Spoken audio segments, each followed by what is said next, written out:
सांसों के सिलसिले को न दो जिंदगी का नाम, जीने के बावजूद भी कुछ लोग मर गए।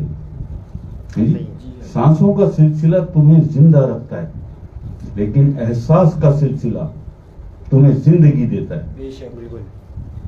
सांसों का सिलसिला तुम्हें सिर्फ जिंदा रखता है, लेकिन अगर एहसास नहीं है तुम्हारे अंदर तो तुम जिंदा हो मगर जिंदगी से महरूम हो। बेशक, ऐसे ही।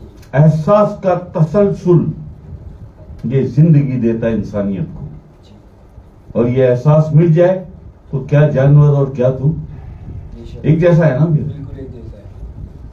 उन्हीं के भाई को शेरों ने भमोड़ के रख दिया, कच्चा चबा गए, और वो सारे खड़े हुए तमाशा देख रहे हैं। देखते हो ना डिस्कवरी पे, एनिमल प्लानिट देखते हो ना।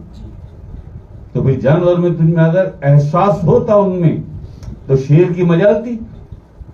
तुम सैकड़ों खड़े हुए तमाशा देख रहा हो, अकेला शेर उसे चीर फाड़ के कच्चा चबा गया। एहसास नहीं है, हैं? सांसें तो हैं, जानवर की भी सांसें हैं, जानवर की भी सांसें चलती हैं, जिंदा वो भी है, लेकिन एहसास से महरूम यानी जिंदगी से महरूम है। जिंदा है बस।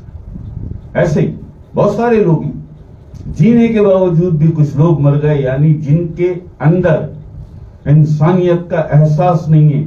वो जीते जरूर हैं लेकिन मरे बराबर। बेशक, बेशक। जीने के बावजूद भी कुछ लोग मर गए। तो डिंपल शर्मा, एहसास है ना उसके अंदर, वो एहसास था उसे, उसने रात को ही मैसेज भेजा। ये एहसास है जो जिंदगी की नवीद आपको सुनाता है।